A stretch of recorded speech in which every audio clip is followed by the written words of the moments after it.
Yeah, g'day. Shelter FootyCast live from BackChat Studios now. Last week, on Monday, I did break some news. Mark Reddings had discovered how to turn the flashlight off on his phone, and I do have a very, I'm not going to say that word, a very pressing question. I was going to say pertinent. Pertinent. Thank you. So I'll say pressing question to ask you, Mark Reddings. Now, the Shelter FootyCast is on the road over the weekend. We're heading to Busselton. We've got a live show down at Shelter. It's a closed live show, though, Skeet. We've already been through why it's closed. But we are doing a few things in the itinerary. Now, supposedly you'll be out on the Victor lawnmower. You'll be mowing the lawn out the front of Shelter. We'll be doing a dock jump. We're jumping off the jetty, you and I believe. And we're going up in a plane, I think. We're going for a flight. We're flying to Kuta. We're going to Bali for a couple of days. No, we're doing a bit of a fly around Busselton. What could go wrong? Well, this is what the question is about. What could go wrong? Now, there are weight limits on the plane. Now, I know you're looking at me for. Listen, no, because I'd like to know. So I'm happy to just divulge. Yeah, divulge my weight. So it's 350 between four people. The pilot is 90 kilos. Well, he's a big prick. Dan is 75. So what's that equal? 165. I'm 100. So 265. And what's the limit? It's 350. So we need to be under 95. And we're wondering, I'm seriously are you under 95? I'm bang on as we speak 95, I swear. And I got to about 97 when on the Gold Coast just Mate, I'm probably a little bit over 100 as well. So we're in trouble. So look, we have a solution. We think relatively each person wearing clothes would be around about 2 to 3 kilos each. So we're going to fly naked. We're going to fly naked. Of course DJ Jenga did it. And we're going to fly naked around Busselton. So residents of Busselton, if you are watching along, raise your eyes to the sky. The other thing that my wife said when I said I'm going to jump off a jetty, she said, you are wearing a rashie because that is not going to be exposed on camera. So I've got to wear a rashie. Dan will be in a rashie. Dan wears rashies by choice, not by his wife's choice. Well, it's a smart thing, given the God. But I think my wife doesn't care about my the cancer side of it. It's more about just the aesthetics of this bloke jumping in, fat and over 50, into the drink. Right. This is going to be fun. I thought this was going to be a nice, relaxing few days, but we're going to be doing some weird stuff. Welcome to the Shelter FootyCast, live from BackChat Studios. You can follow us on social, Shelter FootyCast over on Instagram. You can follow us on YouTube. Watch us over there. Send us an email if you want to, footycast@shelterbrewing.com.au. It's the 2nd of March. Shelter's Summer of Sour is over. Done, dusted, bye-bye. But I've got something else to talk to you about. Grapes of Mirth. Do you know what this is? Sounds like a good band. Yes, well, it sort of is, sort of isn't. There's Grapes of Mirth. They're coming to WA very soon, the 11th of March, 2 p.m. at Shelter. Wow. So Grapes of Mirth it's a great day. It's wine, it's comedy, it's a bit of music, it's a bit of everything. So 6 of Australia's best comedians are coming down to Shelter to drink wine, talk shit, and have a good time. It sounds like a really great time. We're speaking to MERRICK Watts a little bit later in the show. So you remember MERRICK? Yeah, very funny man. Rove McManus will be there. Wow. So this is a big event. This is 11th of March, Saturday week. So, that's my birthday, so another reason to have a laugh. Wow. But that's going to be a big event. So I thought our weekend coming up was big. That'll draw some people. So that's next weekend. So if you want to get down there and check that out, you can jump on grapesofmirth.com.au. You can find your way there from the Shelter website as well. But big comedians down there, wines, out on the grass there in front of Shelter. So it should be a great day. We are going to speak live here to MERRICK Watts a little bit later in the show. But while we're in here, we may as well talk some footy and some big issues on the Shelter FootyCast. Where should I start? West Coast Hall of Fame. It's the West Coast season launch this today. Today, yep, this afternoon. And, it's like all the supporters or members or sponsors get along and I know you're going to have a look at what is hopefully going to be a better year than 2022. And that's a given that there's always great expectation at this time of the year. And from a playing perspective, the list is healthier. There's going to be the jumper presentation, which is always nice for the new players. So Jaden Hunt, number 5. Dwayne Lamb will do the honours there. For Ruben Ginby. Yep. Chris Marston, of course, will jump up, number 7, and do the honours there. Masto will be absolutely rapt to do that. And I'll tell you what, it's a a great transition from a premiership player to Yes. a guy that's we think going to be very good. Someone number 8? And number 8, there's either Steve Malaxis or Bo Waters, who wore number 8. They both wore number 8. We'll go to Elijah Hewitt. So just a few of the jumper presentations. I mean, some of the older brigade, it's just regular as they do every year. But this is quite special for these young kids who've been drafted. It is, and recruited. The West Coast Hall of Fame will be announced as well. That's so. The Hall of Fame. Some people said, they didn't know the Eagles had Hall of Fames. I think most clubs do in some respect, and you can go through it. Jacko and Peter Sumich and a raft of players have been honoured. There's going to be 4 more today. Just a couple that I can give you off the top that I believe. Don Pike, 2-time premiership player, 93 club champion, really excellent club player, and Mick Malthouse transformed him from a freewheeling midfielder who used to play for Claremont into a run-with player, tagger if you want, back in the day. So he's really highly regarded at the Eagles. Coached at West Coast as well. Of course Adelaide outside the club. So he's done his time as a coach. He's still at Sydney, isn't he? He's at Sydney, yeah. So he's flying over, I believe, for this event. The other one that's worth mentioning is Phil Matera, who I think is a 5-time leading goal kicker at the club, an All-Australian. Didn't play in a flag, of course, unfortunately, but gee, as a small forward, he was an absolute gun. So he and Lacroix stand next to each other as the best small forwards to ever play for the club, I would have thought. Off the top of my head, would have thought so. I mean, someone like, was Chris Lewis a small forward? He was more... Anyway, you're right. They're 2 of the absolute guns. There's 2 others from different eras, I believe. The question is, and I don't think he's going to be part of it, when has Ben Cousins finally get the tick? How many more years? I mean, you spoke about Josh Kennedy before we started the podcast. I think because his retirement was so recent, he will wait for whatever time period. He will be. Of course, he's an automatic. No Schofield? Scully, just missing at this stage. Mind you, how many games did you play? 194. 194? Yes. That's a mighty effort. No, that's that's huge. 194. Because I was speaking to Carl Langdon. He played 100, and it was his knee. So he's a life member, of which you are then. Yes. But Hall of Fame, I don't know. Surprised you, does that? I thought it was under 194. Not many memorable games. No, it snuck up on me. Like 194. That's a good body of work. No, thank you, Sked. I do thank you for that, mate. Let's get our West Coast done. There were some issues with the current player, Isaiah Winder, not given a criminal conviction, but charged an amount of money for some incidents over east. Probably not our job to get into that sort of stuff. It doesn't sound like a good incident though. Know your role and shut your mouth. Yeah, very good. Thank you very much. We do appreciate that. Keep me in my lane. Brisbane, just a quick one. Brisbane co-captains, Lockie Neal and Harris Andrews. They were the 2 guys we were talking about. They come together. Co-captains.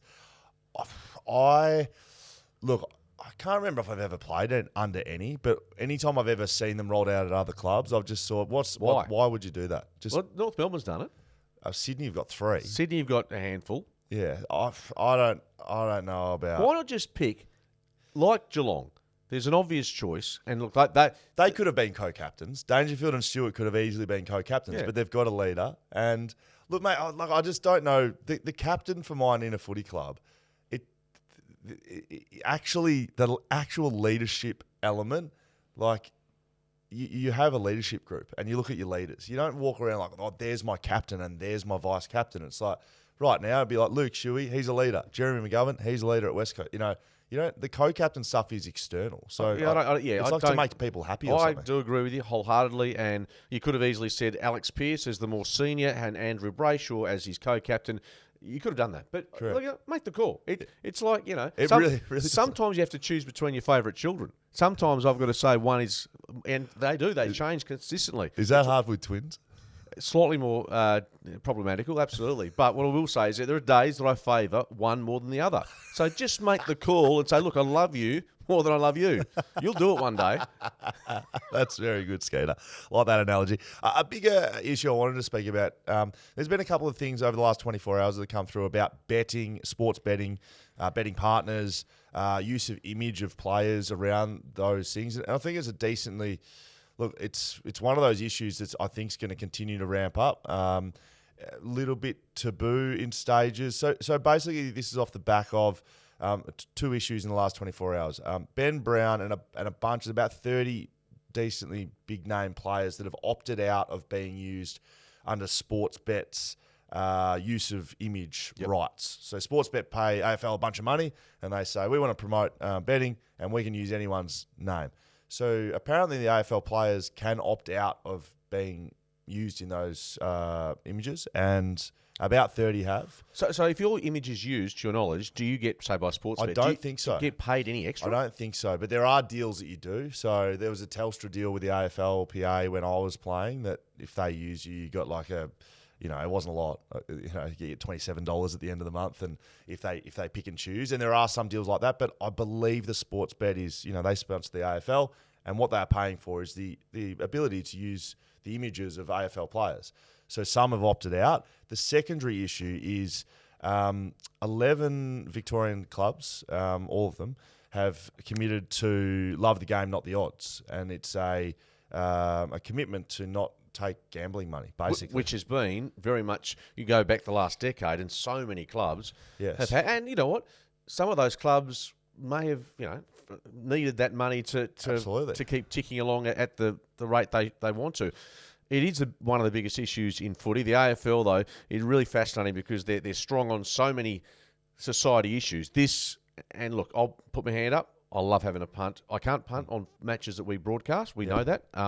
But if I'm sitting home on a Friday night, absolutely, I love a punt. But what didn't happen, say, 5-10 years ago, and you think of the 18-year-olds, the 17-year-olds, boys and girls, so to speak, when they are now just bombarded with the messaging on betting agencies, and most kids, I'm told, mate, a lot of them have on their phone just apps, and they bet very regularly, which to me is a sign of just how effective the advertising has been. Yeah, I mean the issue is bigger than just a middle-aged man having a punter, loving a punt. Yeah, that's the kids is the issue.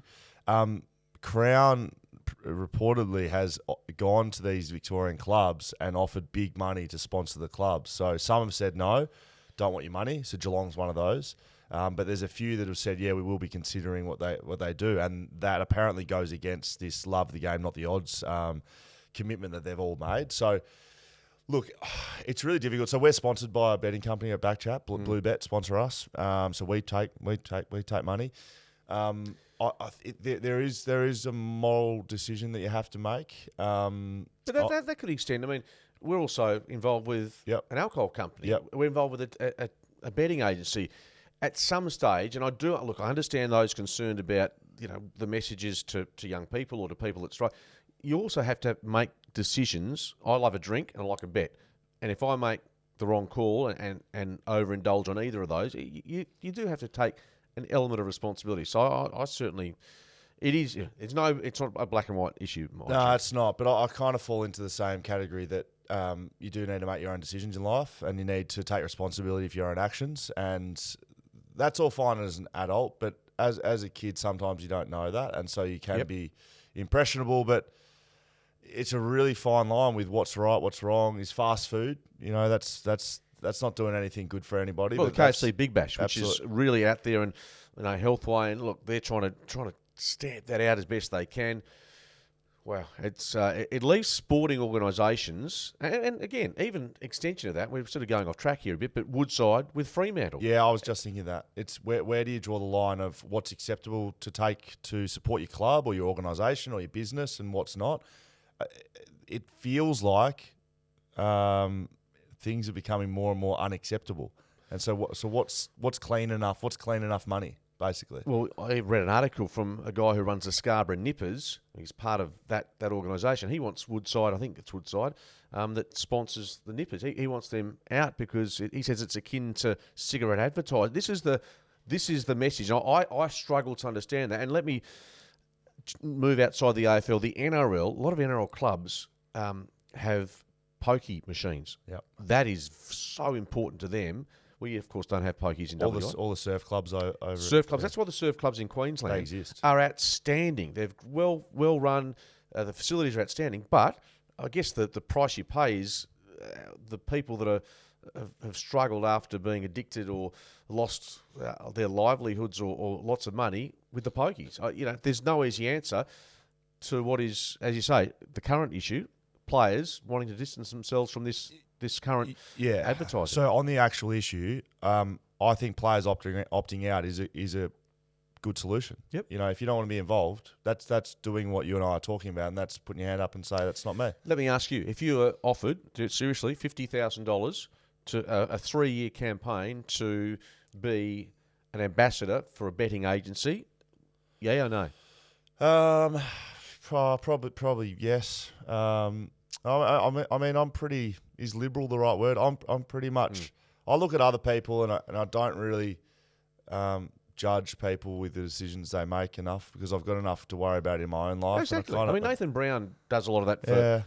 I know people don't like that, but I kind of look at it and like, well, I mean, that's his decision. He's doing that, and that's up to him. I don't know. I'm not Nathan Brown. I'm not anyone else. So I'd rather just make my own decision. So yeah, I may take that. If it suits deal. your family, yeah. if that's it talks your wife, that's exactly. that's what I'll be more concerned Yeah, about. totally. Is your family and I don't know. You'd have some conversations though. It wouldn't be a give me the money, all good. That's why it's a grey issue, right? So it'd be interesting to follow that as the year goes on because I think that will ramp up. That will be sponsorship and who it's coming from, whether it be betting or whether it be alcohol or whether it be mining or whatever it is. You know, what's right, what's wrong. It feels like everyone wants to make that decision for other people, and I don't particularly like that, but we'll keep an eye on it. The last one I wanted to mention off the top here is Jason Castagna's retirement. You mean George? Yeah, George Castagna from Richmond. That's his nickname. It's very good. George retires from Richmond. Great career, triple premiership player. Was a role player in that side. Was sort of like that chaos guy, pressure guy. Played through the midfield, through the forward line. Interesting time to be retiring. Can you remember? I mean, look, it's a totally different situation in terms of the timing, but Wayne Carey stepped down from North Melbourne after the infamous incident with Anthony Stevens' wife. That was stunned the football world for all the obvious reasons. How many players can you recall stepping away this close to the season? You can understand. When did Shep retire? Brad Shepherd retired. But there's a different... I know. His concussion, he was told physically he can't play. Castagna sounds like more just don't have the petrol in the tank. Yeah. So the reason is different. But, you know, Brad Shepherd's relevant because, you know, whether it was injured or not. There was a medical reason where it's Castagna. But West Coast couldn't replace him. No, and of course. I guess that's the issue I'm bringing up is Richmond can't replace him until the mid-season draft. And you would think going in that he's in there starting 22. Well, someone like, was it Quinton Narkle, who is now gone to Essendon's VFL, and he was training with Richmond. If they'd known this maybe a month ago, I don't know whether this would have transpired. Narkle may have been given a chance if this had happened months ago. Well, I don't know. This is pushing towards the not only mid-season draft trade period being opened right up, but does it open it complete open up for if you lose someone like that, you can go and get someone out of the VFL like pretty much willy-nilly. Like, does that destroy the second tier teams? Like, if West Coast loses Brad Shepherd on the eve of the season, can they go and get the best running defender out of the waffle? I think that's dangerous, but I think that's where it's going to go to, because the AFL is going to want to protect the AFL. Yep. And the rest of it underneath does what it does. I think it's a dangerous precedent set. I don't know. Do you think that it should be opened up?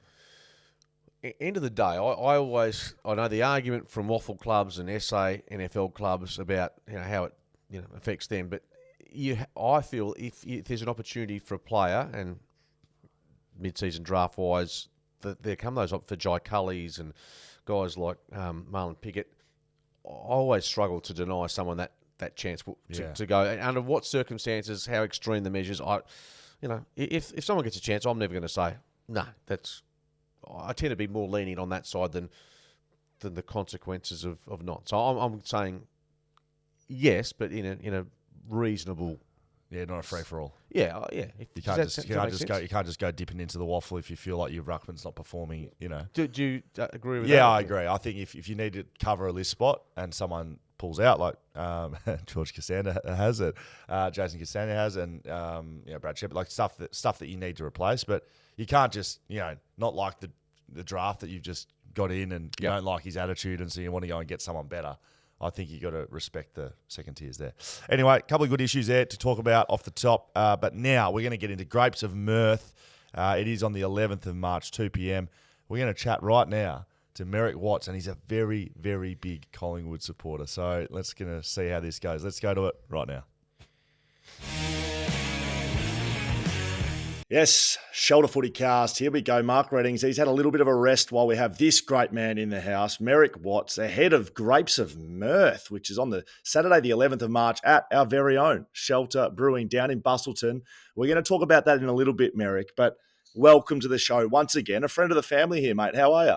Great to be back. I don't normally get a second invite, Scully, so this is pretty exciting. I'm as surprised as anybody else, so great to be on. Well, mate, I do want to talk about Grapes of Mirth. It's going to be a great show down there in Busso. Very, very nice venue. One of the best in WA. We'll talk about that in a little second. More importantly, here on the Shelter FootyCast, let's talk about footy and your team, the Collingwood Magpies. A kick away from the grand final last year, mate. Yeah, I know. Look, it's very unfortunate. I think we were robbed, but I think we were robbed so many times. It was a grand final. I can't remember when it was. I think it was 2018. You might know. Have a look through your records. Seriously. 2018. I think we are robbed. We're still robbed. We never let go. But now, look, the Pies are probably going to have a different year to what they had last year. If they're winning games, they can't win by the slender margins that were winning them last year, I don't reckon. So we'll wait and see. But I mean, what a great job.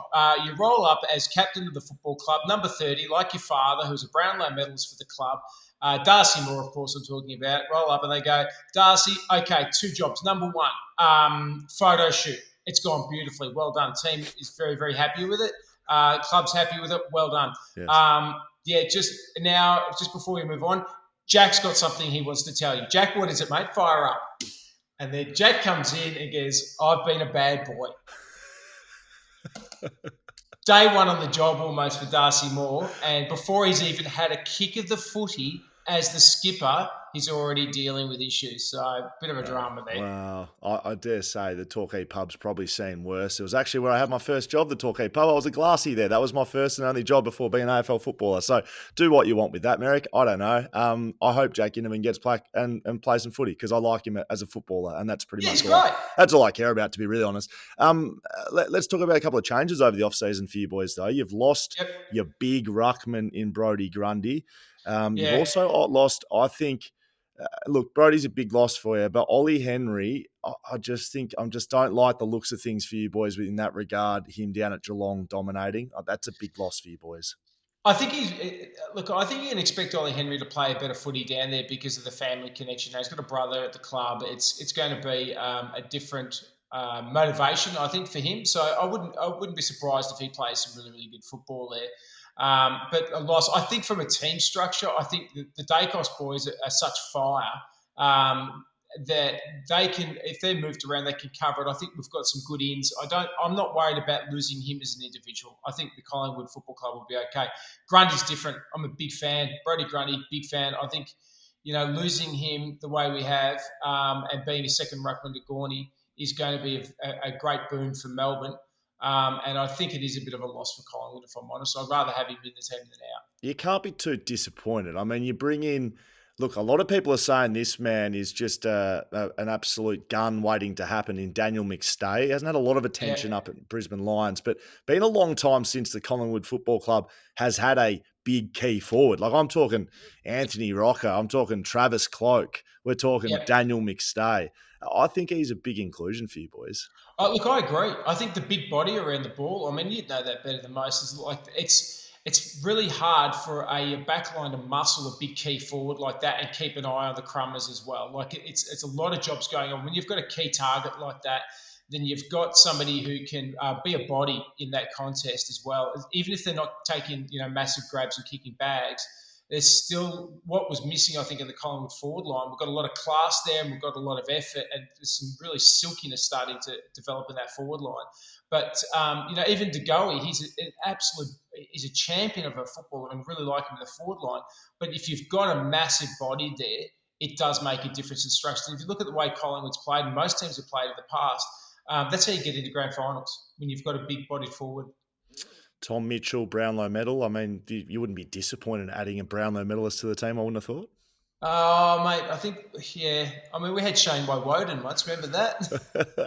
How did that Brownlow medal pan out for us? Not very well is the answer to that. And it kind of reminds me, I mean, for anybody who's listening who might not be able to cast a memory back, but Shane Woden was a Brownlow medalist. I think played number 2, was his jumper number, and he came into the Collingwood squad after success, obviously at Melbourne, and he came in and there was a very, very high expectation, and it was probably not to the benefit of the team that they thought it was going to be. So, look, I'm not saying that Mitchell's not going to be. I think he's Yes, you are. he's obviously. Yes, you are. Exactly what I you're don't know. It's like he's. I hope he is. Because he's proven to be a ball magnet. I mean, the guy is, he's had leather poisoning a few times and had to stay at home, but he's. The thing is how he fits into the structures and how that group, particularly coming out of the midfield. I mean, obviously with Pendle's probably coming out of that midfield engine room, somebody like that who can get the ball, give and go fast, and move it, travel it out of the centre quickly will be very, very helpful because it frees up other beasts like Degoe and silky players like the Dacos boys who could play on the outside and receive ball. Now, Merrick, I know you listen weekly to the Shelter FootyCast, and if you don't, I'm not sure what you're doing with your life. But I'm just living it. That's all I'm doing is just living it. Well, maybe you can live it whilst listening to one of the great podcasts going around. I've faded Collingwood this year. I have faded you from where you were last year. I'm not sure why, but I have. Where do you have the boys finishing this year? How do you see the year going? I think optimistically, I think we'll just get into the 8. I'm with you. I think that, statistically, if you have a look at the breakdown of where we've been and statistically where other teams have had really tight seasons the way Collingwood has in the 2022 season, they do tend to fade out on the next season over because they've won too many games by too small a margins. I don't like to discount them. I think that we can get into the 8, but I think we flattered ourselves, leading into finals and around finals with some really close wins. Like, I mean, the closest margins. Elliott, when he kicked a goal on the siren, I mean, there was a few games where that was crazy. Yeah, it's insane. Like, they're historical games, but we were having them like back to back, real great, and that was awesome football to watch. It's without doubt my favourite season without a premiership. That I've seen Collingwood play in all my years. I loved it because it was so tight. It was so enthralling. But I think that with the change of structures and the way that the team has had to play last year, if they rely on just getting up every time, they're going to lose more than they'll win doing that. If they've had a good year doing that and having those close games, chances are that the coin will flip and in season 2023 they'll lose those games. So what I'd love to see is them, put teams to the sword and finish them off when they get into those positions where they're 3 or 4 goals up at half time. Smash into them. If they do that, then obviously they're going to go deep into finals. Short of that, I think they'll sneak into the 8. Speaking with Merrick Watts here on the Shelter FootyCast, people know you for your quick wit, your humour and all of that. But look, before we get on to the grapes and mirth, which I think we'll be experiencing some of the best of your world and drinking and telling jokes, you're running a marathon?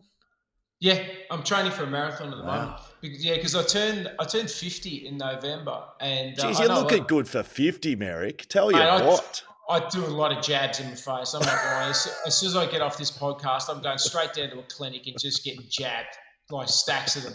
Seriously. Look, I am. Sometimes my friends refer to me as Benjamin Button because I do age backwards. But I turned 50 in November, and I'm having another midlife crisis, which for me is actually an annual event to have a midlife crisis.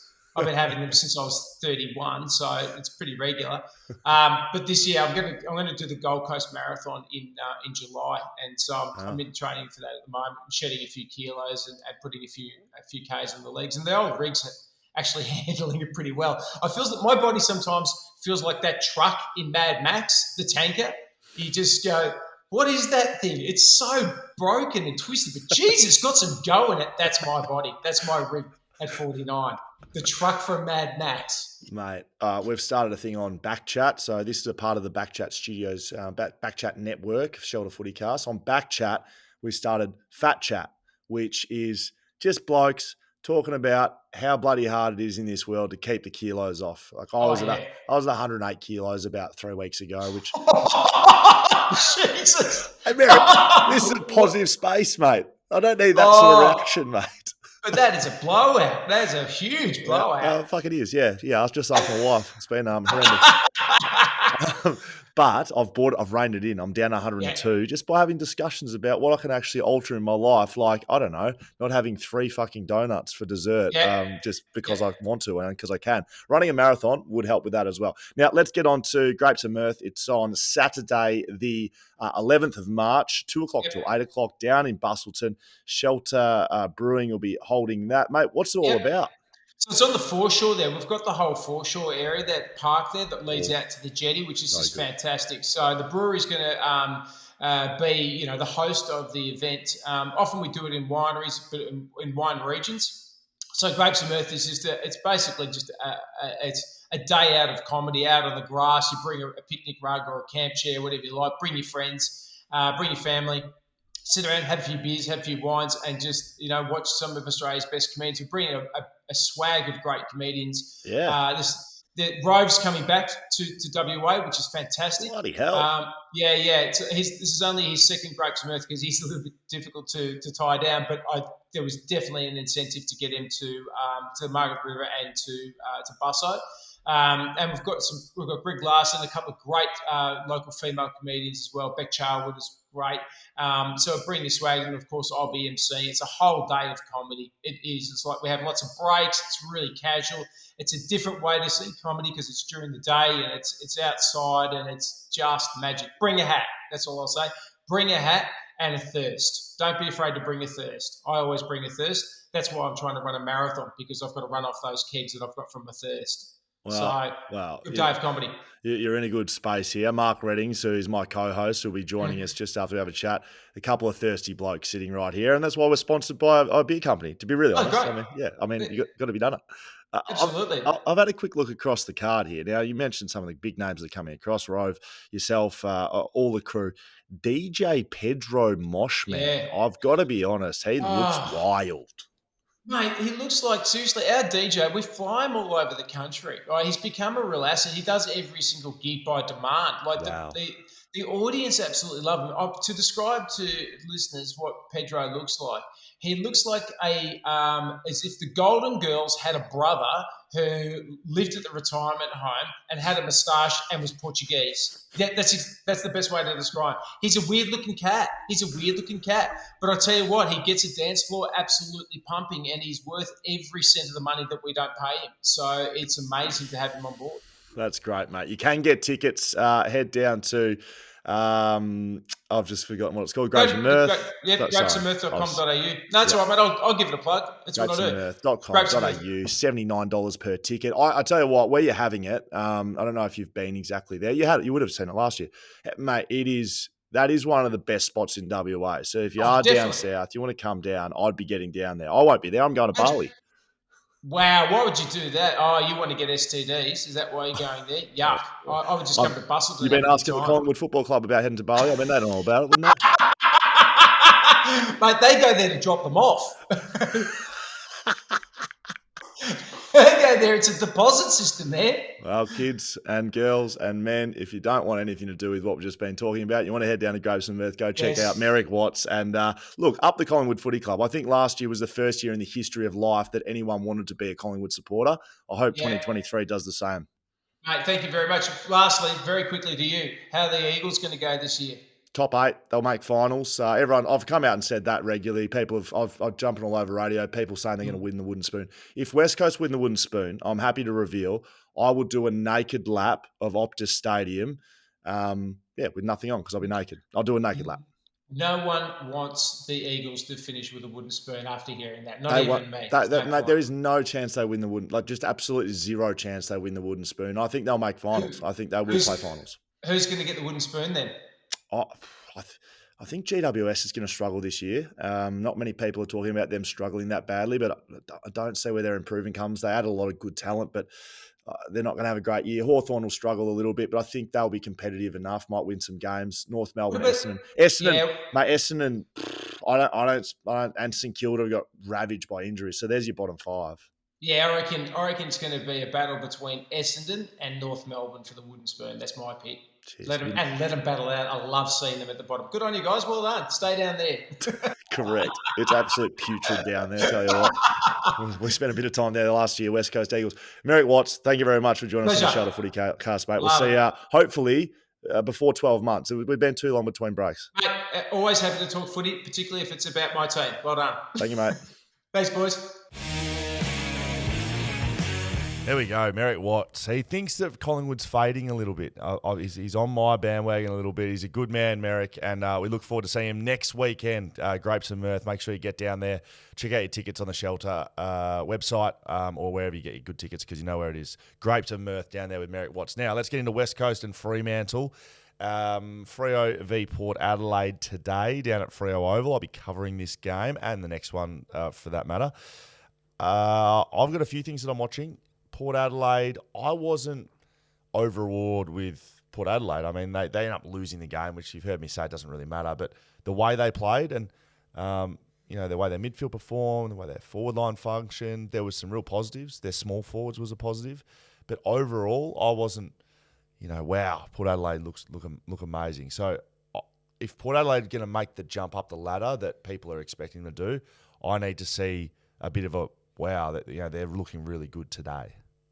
Yeah, well, if they don't fire that many shots today, I'm not going to throw them out. We're one week from the season now. No, but you've heard me the whole pre-season doesn't matter, but now we're here. Yeah, we're right here. Yeah, you know what? They beat Brisbane first up, then every practice match is forgotten in my mind, and only challenging on that front. And for me, for Fremantle, it's about Justin Longmuir very pointedly saying that was as flat as he's seen them during the pre-season in that match against Adelaide. They started well and then just, we weren't there, but just they seemed to lose their way. Spoke to Lockie Schultz on 6BA, said exactly the same thing, that's what they'd spoken about was how flat they were. Yeah. It's interesting. And one thing I'd like to see from Fremantle, and again, it's only practice matches, you think of some of the big matches last year, their starts. Now, I don't have numbers off the top of my head, but I'll just give you two glaring examples. The elimination final against the Bulldogs, the semi-final against Collingwood. I'm sure there are others during the season.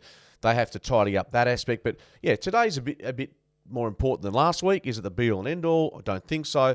But it gives the likes of Fife, Tracy, Taberner a chance to find that cohesion.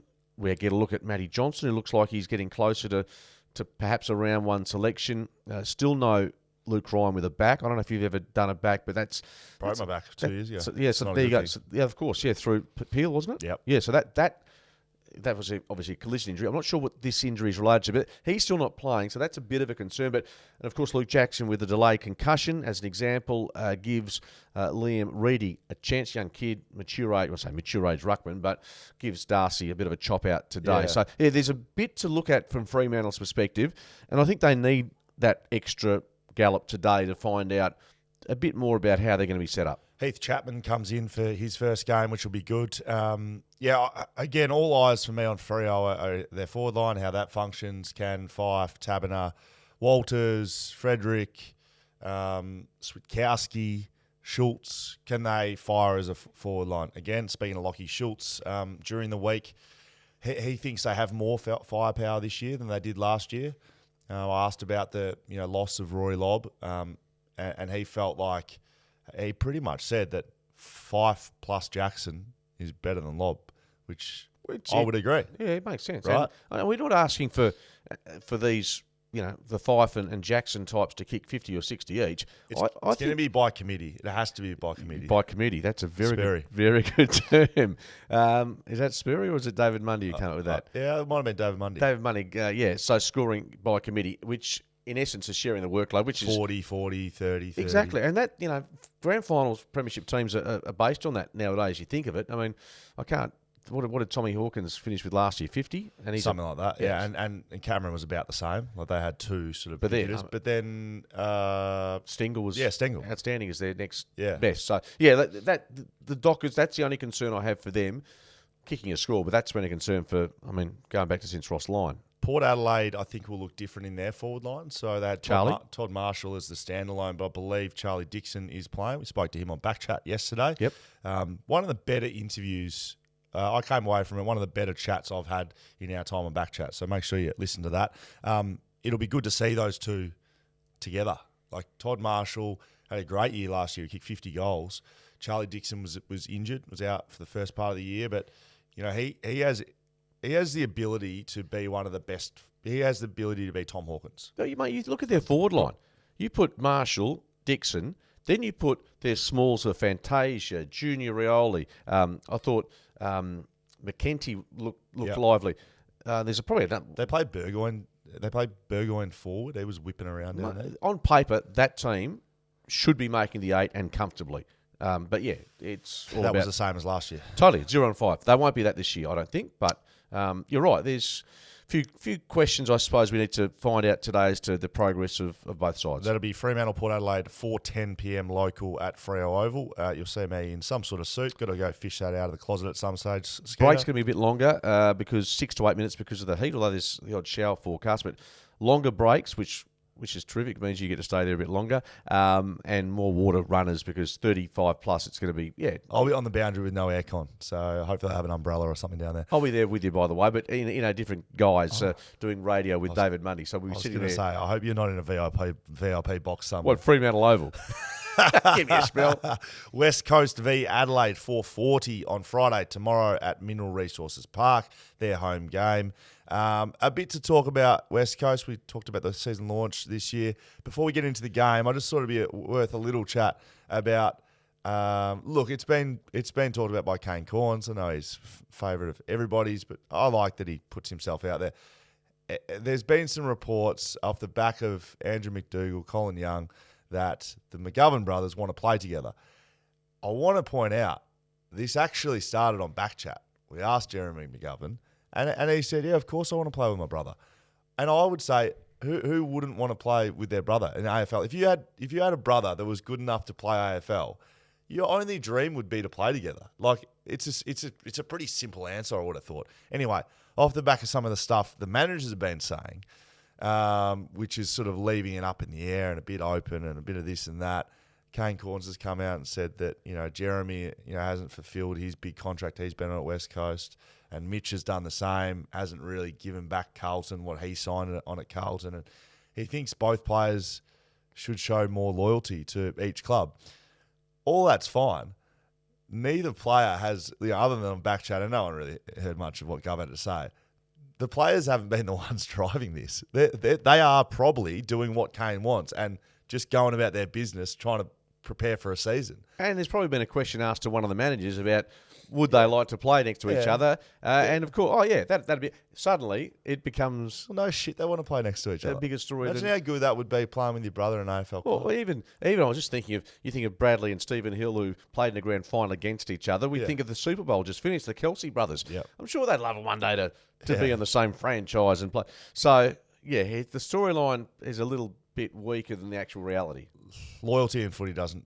I think that's pretty much gone too. I will say that. Do you think? Well, I think Jay McGovern, will finish at the Eagles. Do you think that's the case? He's not getting traded. No, absolutely not. He's not getting traded anywhere. So if it's going to happen, Mitch will have to come to West Coast. But again, to be brutally honest, his body just hasn't shown that it can withstand. And West Coast don't need a he's been playing the back line. They don't need a key back. They need more mids, and obviously they need him to go back forward like he was playing in Adelaide, perhaps. I don't know. So West Coast, what are we watching out of West Coast v Adelaide? I mean, Adelaide are going to be an improving side, but are they going to be a top 8 side? I don't think so. West Coast, I do think they're going to be a top 8 side. So I would think from West Coast, you want to see them play a brand of footy that's similar to last week. You want to see a consistency. You want to, some patterns of behaviour to build. You want to see that quick play that we saw against Port Adelaide. So I think they look dangerous when they were able to connect and use that footy fast. It is risky because Port Adelaide scored on them pretty easily at stages. Correct. At the back as well, Junior Rioli, at least twice, goal square, and it was we see that the ball just, you're right, just zing past them. Sometimes when you're playing fast and you use that footy inside and you take that risky kick, that's where the risk to turnover is. It's difficult to defend behind. They had 2 kick-in. I reckon at least 1 goal, if not. They're ones you can stop from kick-ins. That's set up. That's training in pre-season. You train set plays, so they'll be disappointed with that. So I'll be watching that. I don't think it matters if they win or lose. Again, same as Freo, Port Adelaide. But I'm pretty big on, as I think I said it yesterday at the radio launch, I'm really big on West Coast, hopefully getting enough out of these young kids in the pre-season to blood at least one in round one, because I just feel it gives the team energy. Now, you might tell me I'm wrong, but Elijah Hewitt, I know it was only brief, but he showed me, wow, there could be something there immediately. Ruben Jimby we get a look at tomorrow, I think for the first time. Pretty sure he's going to play, if that's the case. Noah Long, again, showed fraction, a little bit of what's to come. Chess is a lock. He's a lock to play on the. He played every minute on the wing. You don't do that. Coming off a bit of an injury, interrupted. If they don't, think he's going to play there. Yeah, I almost overlooked him twice in 2 days because he's a second-year player, but effectively he's a first-year player. He looked really good. He actually looked the most solid and consistent out of all the young guys last week. Just doing the right things. Nothing too flashy. He had a couple of moments, really good moments, but overall, he just looked like a player. And I think that's what you want out of first-year guys, is the more consistency you can get and the more just doing what you're meant to be doing, and not, oh, geez, is he going to be able to do it? Elijah Hewitt, although he had some brilliant moments, we only saw a little bit of it. So that's what you kind of expect out of first-year guys, is can be amazing, but also can go out of games. Way out of the game. If you can get a Campbell Chesser who's just like on the wing doing his job the whole time. Happy days. Natanui, Shuey. I'm saying no to Darling playing round one, but maybe if he's still in a moon boot, then...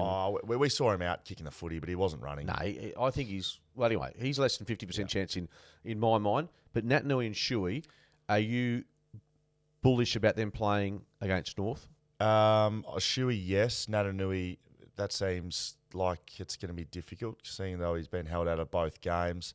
But I will say, I think probably before I've seen some footy, I was thinking, look, Natanui needs to play and play well for West Coast to go well this year. I think they're going to be okay without a big, key ruckman. If he plays a dozen games, 14 games, is that okay? I've probably pulled my position back there a little bit, and I think they're going to be okay without a dominating Natanui this year. Because of the style of footy that's been played in the comp. And the way that they're playing. They just won't have many stoppages, and they won't be as reliant on this big guy down the line trying to make a contest. It's going to be fast footy. They need guys that can move, that can run, that are agile, and Bailey Williams and Cal Jamison do that for them, and Nick Natanui doesn't. So, look, he'll play games, of course. It's Nick Natanui, but I'm personally not as concerned about not having Natanui in the team as I was maybe a month ago. Yeah, and Luke Shuey, I understand he's not playing tomorrow night with that sort of niggle hamstring, so he's going to have no footy for a month. It's not the best preparation, is it? No, and do you pick him on the basis of that if he's fit? Don't know. That's one I wouldn't like to have to adjudicate. Mark Reddings, Will Schofield, shout out FootyCast. Just a couple of little bits to finish off. I'll read through the other games that are happening this week, and then we'll have a little bit of cricket to finish off, Skeeter. Hawthorn v Collingwood today. That'll be interesting. Brisbane v Geelong. That is in Queensland, at a random ground in Queensland I've never heard of. Brighton Homes Arena, Queensland. Who knows where that is? Could be Cooperoo or somewhere. St Kilda, Essendon. We'll play Sydney Carlton. We'll play at Blacktown. GWS Gold Coast. A bit of a new team rivalry, the induction teams rivalry, just to kick things off in the pre-season. Western Bulldogs play North Melbourne. Melbourne play Richmond, and that's it. That's it. And to be honest with you, let's get this weekend done. We get a breather. Start talking footy. And get really into it, because that's what we're looking forward to. Can't wait. And now the cricket. Now I've got to finish on the cricket, right? Now I'll let you do. You tell me what's happening, but I just look at the score, right? And it is an indictment on this current group, the Australian cricket team, that in the first two tests, series on the line, where it actually matters, they folded, they capitulated, they were putrid, they showed no, ability to actually execute what they're meant to be doing. And then they come out here in the third test, nothing on the line. You can see India doesn't give a shit.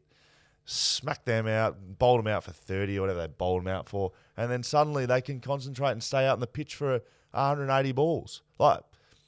I'm not in any way impressed by the Australian cricket team. I would have rather see them get rolled by India, because then at least we know India's the best team. Yeah. But all Australia's demonstrating is like, oh, okay, now that the pressure's off, you can do something. Good on you.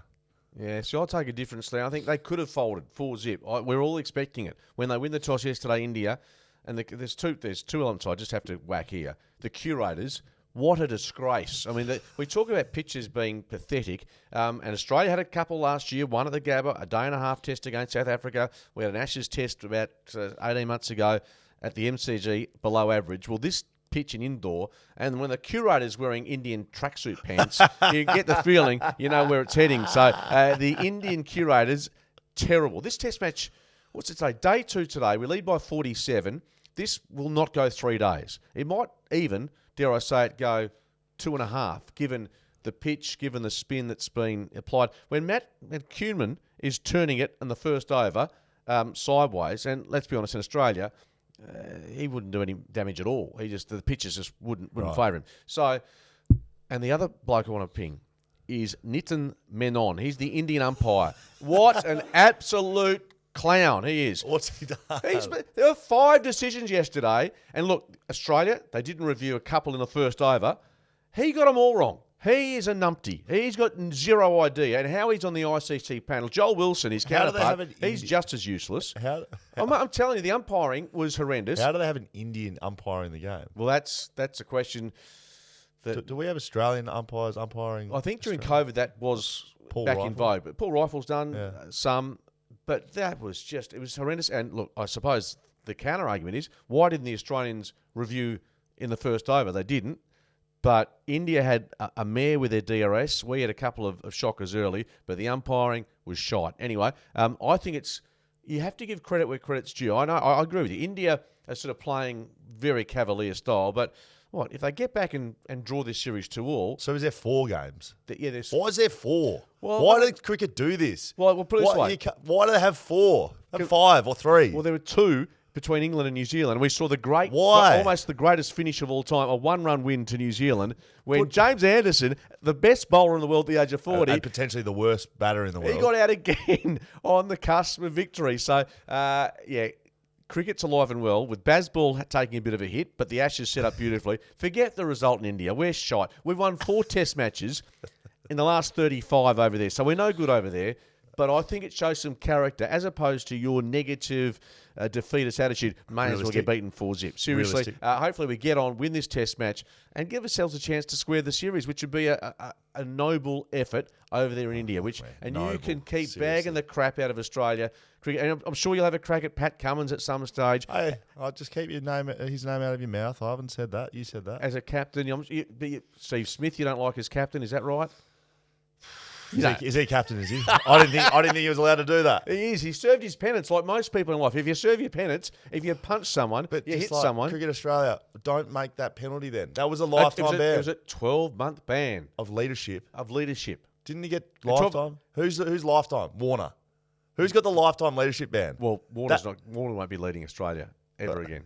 Not that he led Australia, he was never captain. Anyway, Australia with a chance. I'll be sitting there at midday and watching, and Scully, he got no idea. Hit that button. Hit that Kelsey button. Seriously.